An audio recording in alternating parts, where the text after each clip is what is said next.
It is cup of tea time, and this is my vlog site. A lot of people are following my music now and stuff. The songs I cover, I haven't even got around to my originals yet. There's 3,000 of them that I found that I need to update and record or do something with. Nobody seemed to have much interest in those. I need a cup of tea, but I'm going to talk in this one.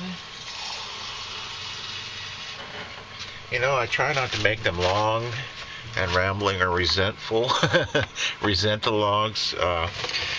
But I'm just going to talk about general stuff in the music business and sort of YouTube and stuff. And this one of my experiences. And might be 20, 30 minutes. Might be 5. I don't know. But it's, you know, it's the kind of thing where if you're just... I notice when other people that I watch other people's vlogs and music and videos and stuff, and I consider them friends and stuff, and whenever I'm like, come on, I go to their site, and it's like a long-ass vlog, and I'm like, whenever I'm like, not in the mood for it, basically, and I'm like, come on, then it's no fun, but, you know, so come back, these are like FM radios, what I'm saying, when you got time to kill, but I don't expect everybody to watch them or absorb everything I do. I put out a tremendous amount of music and vlogs. And I'm going to do a whole series I've been trying to do them on engineering and production. You know, some people have said, well, don't give away your secrets. There are no secrets. I mean, it would take a person. I'm nearly 50 years old, and it's taken every one of those years. I did it to learn how to do what I do, and I've done it, you know, at the highest professional levels. In Hollywood and Los Angeles, there have been, you know, hundreds and hundreds of gold and platinum albums that came through my studio, and even one of my girlfriends one time said, well, where's all your fucking gold and platinum records? And it's kind of a misperception of the business.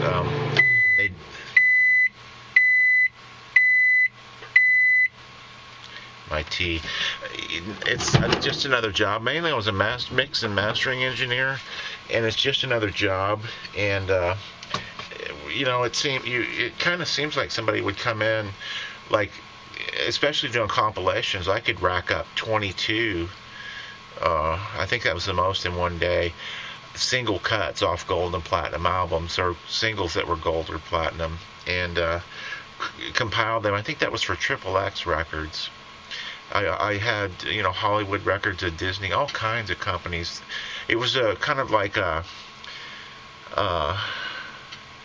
it's a service. It's a mastering lab. I would master records, make them sound as good as possible, put them together, get paid.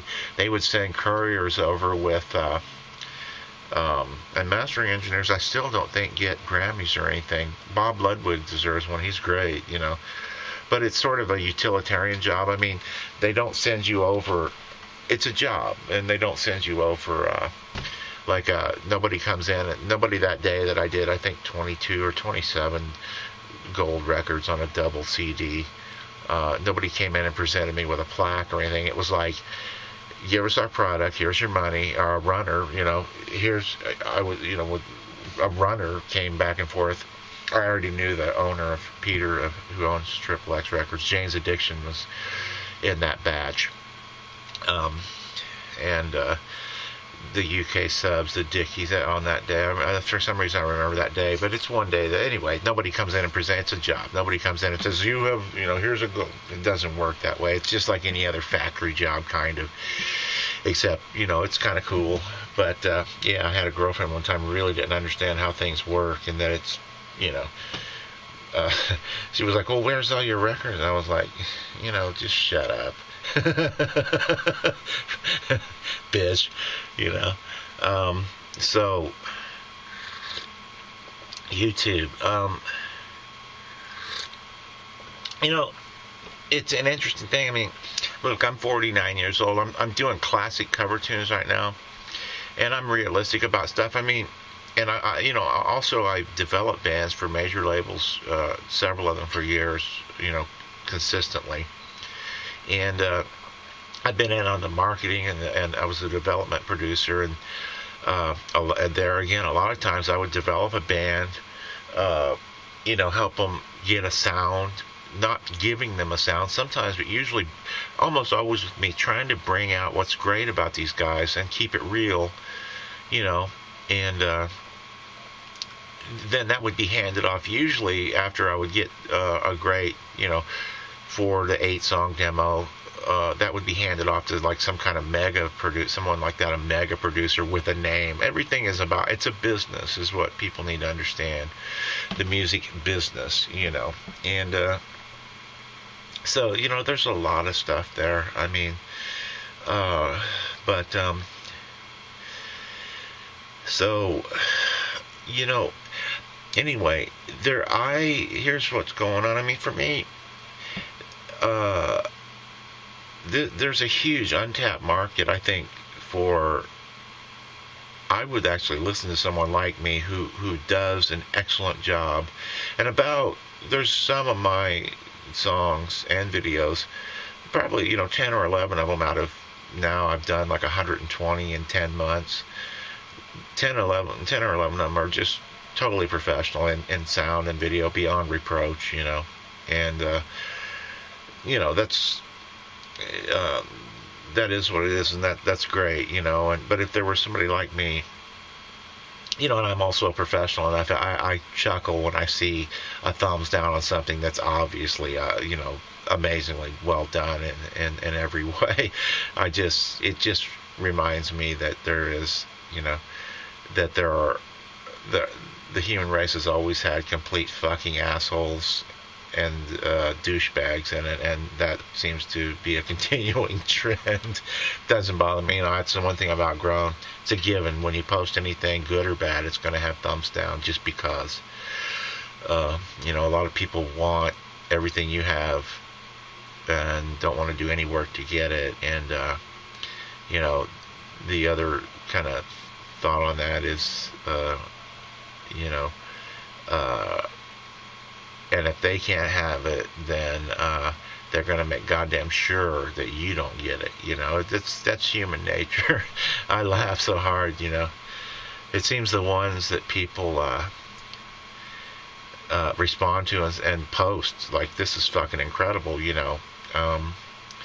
are the ones that also seem to have the most thumbs down. The ones that I professionally look at later and go, yes, this is definitely professional, very nice, But as a business, yeah, there's an untapped market. I think a huge, vast untapped market for someone in my age range, and I'm realistic about it. That's the other thing. I think my first goal is to just sell 1,000 units in a year, and I'm doing the harder core stuff as, it's all me, but I'm doing that as Billy Bob Kickarilla, Cash Jr., the name of the band, and Mosh Pit, like a country singer with his orchestra, whoever, Bill, Jimmy Joe Jones and the Shit Howdy Boys, they used to have that ha-ha kind of funny thing. So that's the harder core stuff, done with sort of a tongue-in-cheek thing, but respecting the songs, the songs that we all loved growing up, the people in my age range. There's never been a generation like this with this kind of technology and the availability to share with each other and communicate with each other at this age range. And I think this will probably be a trend of the future, having artists that do cover songs and break out by doing really well produced covers of the songs we love growing up, updating them a little bit. I always try to update them and change them a little, or it's no fun. It's a real challenge to change some stuff that's epic and perfect. But there's that, and then I also do some really smooth, dreamy stuff that I like a lot. It's sort of like Portishead meets Metallica, I guess, with hints of everybody in there, and it's my thing. That's just me,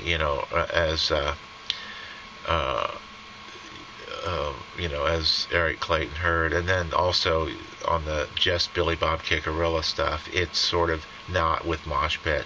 So there's like 3 albums I'm going to put out in the next month or so, and I need to master them and stuff.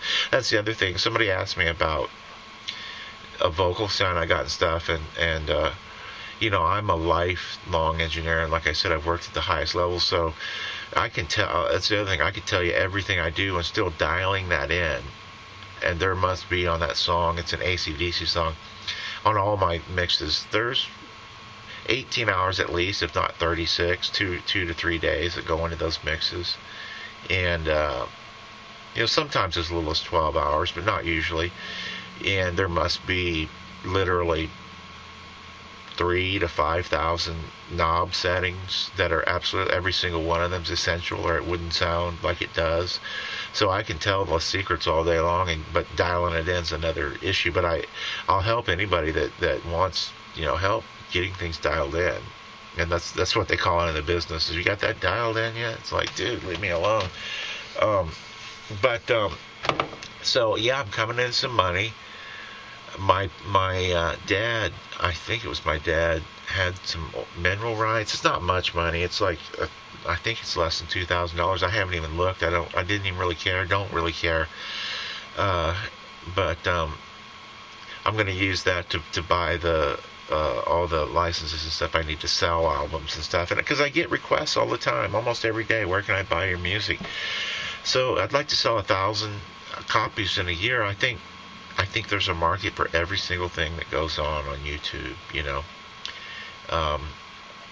I think that's sort of the beauty of YouTube. I think YouTube is the Google itself does not administer YouTube properly. I've had some copyright rough ups or sort of copyright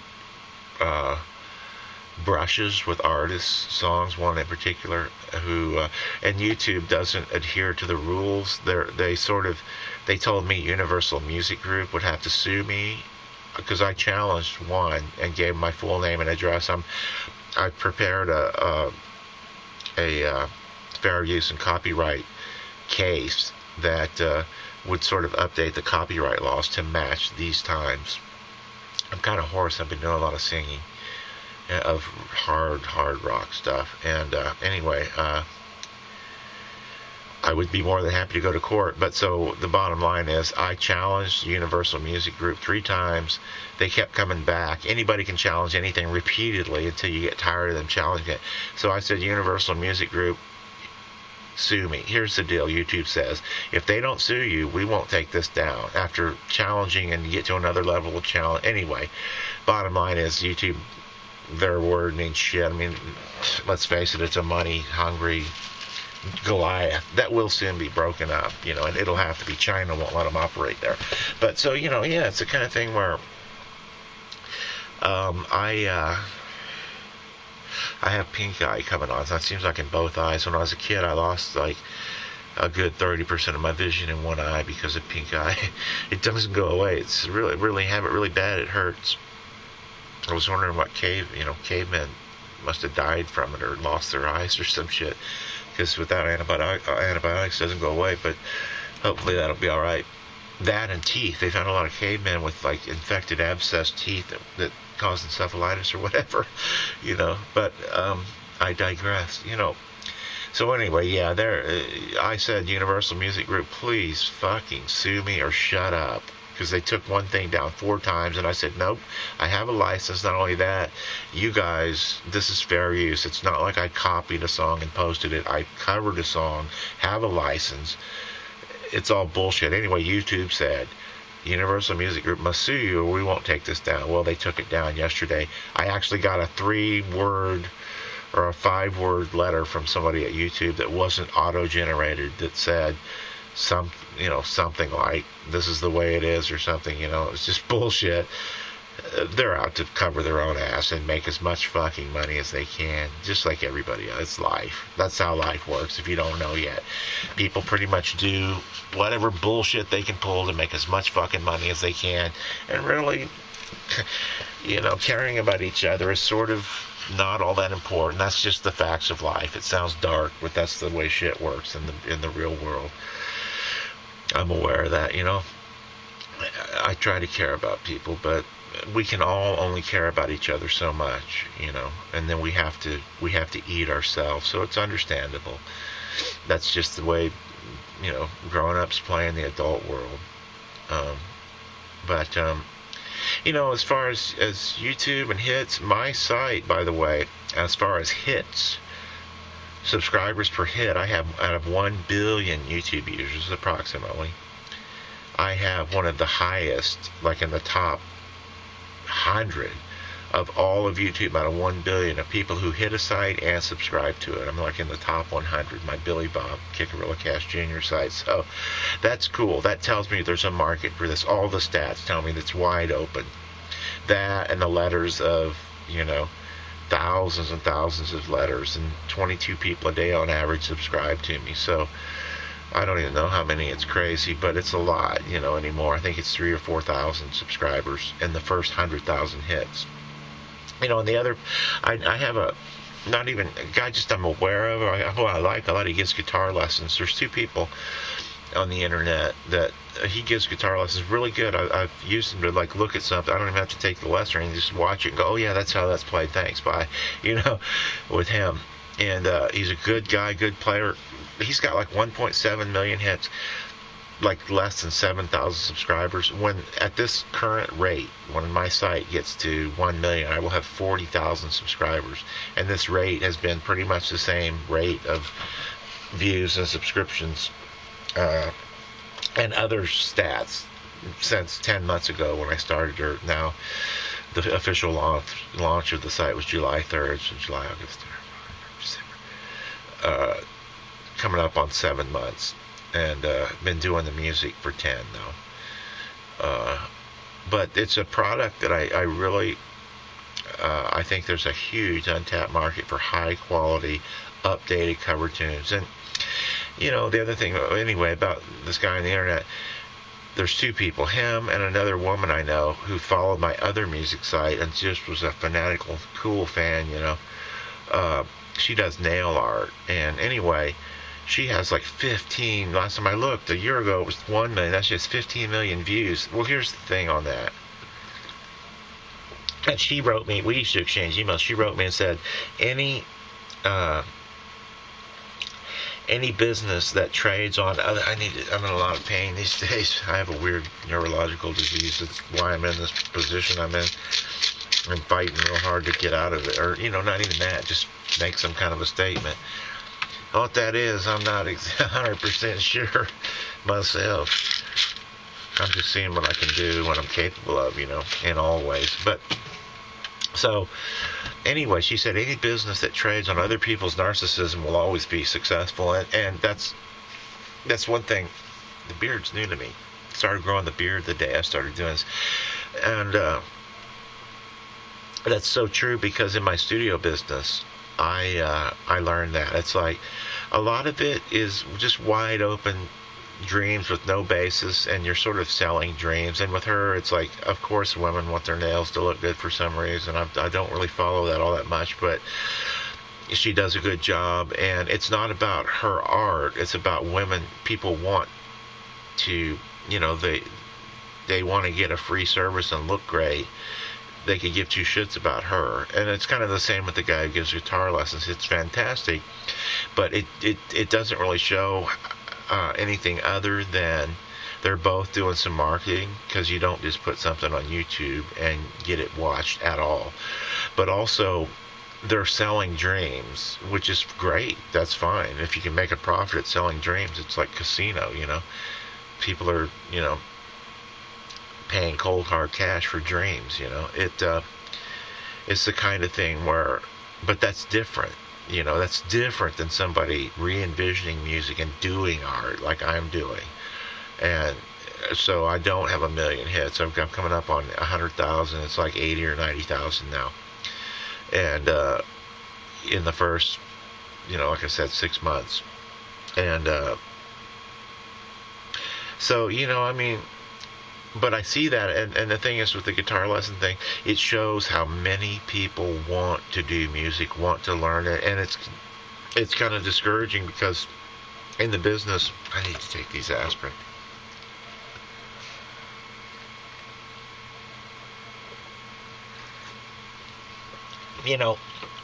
There's a lot of clutter.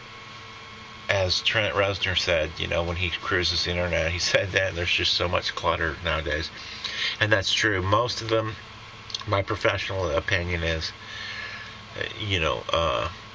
probably should do it for fun, and do something else. It's when do you crush? That was part of my job. When do you crush somebody's dream?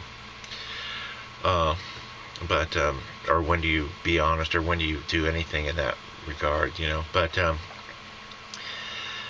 there's that, and then, the thing that what I'm doing also, I've had a couple of experiences where one guy was relentlessly spamming me with his fucking videos, and I watch a lot of videos.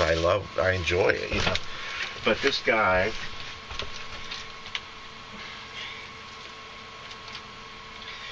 that's the thing I don't get. These fucking kids, they get your contact shit and they spam you relentlessly with stuff like that literally says watch my fucking video and subscribe. And I'm like, dude, I'm hitting the block button. They think that's the way to go. I mean, I just hit the block button on that shit. Get a lot of cool ones too, mostly not. But oh yeah, this one guy was sending me his videos. Here's a guy older than me.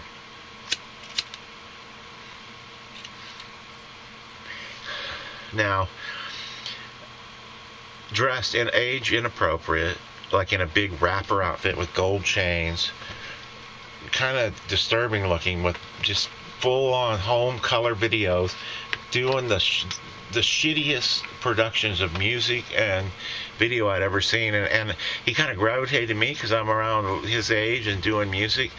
But here's the thing. The only reason I'm sort of comfortable doing this at my age is that the productions being huge themselves and sounding great give it a certain legitimacy and a certain immediacy and a certain something that makes it real and makes it bigger than life, This moron was a joke, and so if I were going to do this professionally, there's two ways to go. I would not do the vlog at all. I would keep a lot of mystique about this artist I'm developing.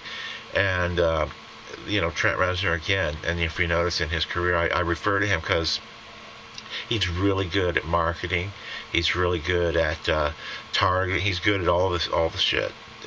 But what he says is the reason that he's been so successful is he is extremely careful about the way that his product is presented to the public. If you'll think about it, he really does have the coolest image and the coolest look, video, sound, in music. Really, I mean, he was one of the most, Time magazine, one of the most influential 100 people of all time. I mean, so, but if you see all the, like, if you listen to every vocal take I did or listen to the music before the mixes, it's sort of like you get to take the very best of everything and present that to the public, and that's what he does, and that's what I am doing with the music. Now, the vlog, the new thing is, though, a lot of studies and businesses and people who do music have shown people want to connect with the artist. Now, I may do these for a while and at some point stop. I don't know. I want to be real, and at the same time, allowing people to access only certain areas, it can be crucial. So I'm keeping that open, But there's just so much stuff here. I see so much potential for all kinds of music, but especially the stuff that I'm doing. Anyway, when this money comes in, I'm going to release some albums. A smooth album of my own stuff, just kind of remixy, dreamy stuff I put on my personal site. And I'm good. I'm a good enough music judge and critic. It's been my job, as a professional music producer and engineer and A&R guy and all kinds of stuff, in the big leagues for years, to sort of be objective and stuff. And it's I'm able to be honest with myself in all of this, and you have to constantly be honest with yourself in music. The main thing I've learned is with this YouTube thing, it's like the marketing aspect was so needy and so ugly and so just ugly to see people like, look at my shit, watch my shit, listen to my, all the time doing it themselves. It was kind of embarrassing, and that's where I bowed out when I saw that. And luckily I made so much money producing and engineering and running studios that I was kind of like, what, I don't need to be, I was such a kind of a dick, but kind of realistic. I was like, what, I'm not in the circus. I'm a fucking ringmaster in this trip. I saw what the artists go through, but at the same time, it's been my being honest and looking at it, it's like I have something really big to offer in music. And all my life sort of being around other people who didn't see that, or did see it, or didn't care, which I think is probably most. I don't think people are out to sabotage shit all the time. I think they just can't, they don't share your vision. And I mean, how many times in your life, if you're a musician, have you had somebody say, you know, Ted, I'm going to quit my job, or I'm going to not quit my job, I'm going to work twice as hard, and I'm going to move into a smaller house, and I'm going to give you all my money to support your music career, my friend, because I believe in you that much. Well, that, no, doesn't happen. That's the kind of dedication it takes, you know. And with me, I got nothing else to lose. I mean, it came down to, you know, being real sick for a real long time, and realizing I had been sort of so secretive, and really I just felt like nobody would be interested in my life or the depths of a career in the music business, that I never talked about it with anybody, never showed anybody really the full extent of my involvement. Not fully. You know, some people would go, oh, there's Eric the mastering engineer, and other people, Eric the guitar player, you know, here's Eric the drum guy, session drummer, here's Eric the bass, you know, Eric the producer they called in because we sound like shit. But it's like nobody, I never really, it wasn't appropriate, say, if I were called in to play guitar at a session, to tell the producer, well, you know what, everything sucks here, I'll just play guitar and leave. So, or if I were called in to produce, wasn't appropriate, I'd play guitar. So I sort of had to fill all these roles, and you know, I figured, well, so many people, it's just a day-to-day thing, just like it's not a big, nobody comes and presents you with a trophy when you know, work on some incredibly huge stuff in the business. Sometimes people get awards and shit, but not always even credited, mostly not credited. It's a dog-eat-dog business where, in fact, you know, I've worked on albums where I thought, this is pretty much, you know, a lot of it's me, you know, adding a whole lot of stuff to this artist because he's not very strong. There will definitely be like a thank you, or no, not once, and like the 10 or 11 times that happened. Why? Because people like to think they're geniuses and stroke their own egos. And I was making a lot of money, so I was like, well, whatever. Most people fail. So, you know, it was like, with, I wonder why that always happens, this freaking bandana. Anyway, you know, so I didn't want to be associated with, there were a lot of fails, epic fails, you know, with a lot of money behind them too. So there's a lot of stuff, but yeah, I mean, basically, you know, I think that the guy giving guitar lessons with so many hits so quick only shows he is really good, and I think he's a great player. But I think what it really shows is that everybody wants to be a rock star. And like I said, how many times, even in my professional career, you know, I would realize, well, this artist is probably going to be a one-hit wonder. He's pretty good. He's no longevity. I mean, I never thought, I would think, well, I wish him well, to an extent. We all do it. If we don't admit it, we're not honest. But, you know, it's like, my thinking was I never wished, I think my point, I never wished on anybody. Like, you know, I want my client John here to be a coke snorting, hooker banging, Learjet riding, world famous, you know, nightly news rock star for decades. I never wished that on anybody, you know, because that's just not the way things work. I always thought, well, he'll do pretty well, but he's a limited thing. Anyway, so there's a lot of stuff here, you know. And the danger of music is that everybody thinks they can do it. Most people can't. There's some incredible people out there, though, too. But most people can't, probably shouldn't try, or at least publicly try. I'm amazed at how bad some of the shit is. But, you know, there's this magic feeling with music. This is why people post so many webcam videos and shit, that you can transcend all the years of training it takes, all the years of technical and artistic knowledge and training and experience that it takes to be pretty good at music, real good at music, the daily grind. There's a feeling that you can just transcend all of that by just making one really free, very spiritually connected webcam recording, and or that you can just come into music because you feel it, you know. You can come into the recording music thing and being in a band thing, and because you feel it so strongly, and transcend all of the naysayers and the negativity, and suddenly break free, and that's why people do music, you know. But, you know, the truth is it doesn't happen much, and a lot of those people just clutter the way for people who do have talent, you know.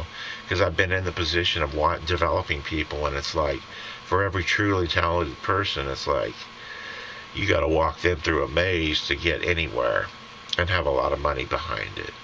But I don't think the money, I've had a couple of sort of nibbles from major labels and been talking to them all. I've worked in them all, and at least contracted and for them in many different levels and jobs. And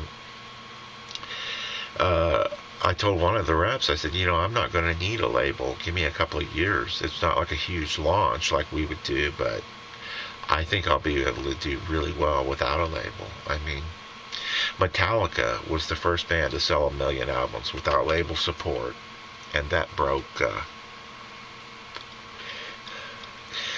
new ground. You know, Paula Abdul made music video. And here's the power of media. And there's a plan behind everything I'm doing, an image. You know, look at Metallica now as they're older. I'm kind of, and I see Trent Reznor doing this too. The older, wiser, sort of extremely well-produced, yet authentic thing is not really being played right now very much. And I think there's a market for it. I get a lot of young girls in their 20s that are, it must be the beard, they're just fanatics about the stuff I'm doing, you know. So who knows? But it's not even the girls, it's an overall, there's a need for sort of a genre that's not being filled. And I do a lot of stuff. I do classical also, you know. Love it. You can't limit yourself to, if you love music, you love music. So yeah, you know, but unfortunately image is part of it, and but it all has to sound good. And I've been careful. You know, this one guy was just such a joke, man, like making rap videos with a home camera and like hundreds of them, and really like with the gold chain, like 55 years old, strutting this shit, and it looked ridiculous. I mean, even stylizing the videos a little bit would have been, it was so embarrassing. And so I've been careful. I don't like being in videos. It's, first of all, when you do this kind of work, it's a shitload of work, and I don't want to make a video of me, you know, playing every fucking song. The ones that I have done took like 100 hours each. People love them, but there's a certain point. I'm here to do music. When I get a crew around me, maybe some awesome, great videos. Until then, I'll find something suitable, you know. I don't want the two to get confused. So there's a lot of stuff here. But I'm going to be doing some albums, and, you know, who knows, and marketing and promoting. But, yeah, you know, it's the kind of thing where you can't, with the people who are doing stuff that caters to other people's dreams and narcissism, well, it's no wonder they're having success. It just shows what our world is today, how many people want the dream, and yet it, you know, mostly at no expense. These kids that, you know, I do a lot of internet marketing 24/7, and the kids that get my friend request and immediately never come to my site, just spam me over and over with their bullshit, is the younger they are, the more likely they are, and I look at almost all of them. It's so unrealistic most of the time that it's pathetic. I just block. The block button's the thing I use most on YouTube. The repeat offenders, I'm like, look, you know, I'm not looking for critiques either. It's like, I'm a professional music producer. I understand what's really strong. There's about 10 or 11 of mine really strong. The rest are, you know. I'm looking for people that will eventually buy my fucking album and follow me. And the 4,000 subscribers, or 30 some, almost 4,000 now, that I have, that's kind of meaningless because most of those people subscribe. A friend of mine did a video, or a guy I like to think he's a friend. I like his vlog. He's a cool guy, Irish guy. he did a vlog about subscribers are not your friends, and they really, most of them subscribe to you so you'll come watch their video and do their whole thing. Most don't really have anything to offer me. If I see that right away, I just block them. I'm like, look, I don't want to hear a guy rapping in French, poorly produced. I actually did find one French rapper I liked a lot, but usually no. But it's a public thing. But it really YouTube caters to people's own vanity and narcissism and ego, and I've been really careful not to be unreal with myself. There's a very realistic chance for me to sell a lot of records and make a living at this, and it's not even about fame. It's now about the craft. I would rather do these songs alone, unfettered by people around me, and make the best absolute recordings I can make, the best music I can make in recording quality. I'd rather do this than anything. So it's this little little RV that I live in right now, doing all this, used to be like a fucking prison, and now it's like a paradise, so I tried to pack a lot of stuff in this one, but couple of people, there's like 30 people that follow me pretty consistently on the vlog. There's 300 at least that follow me consistently on the music site, so I get a lot of email, at least. That's out of 3,000. So subscribers doesn't mean shit. It's a bulk game. People, this rappy ass chatty long running vlog is clear.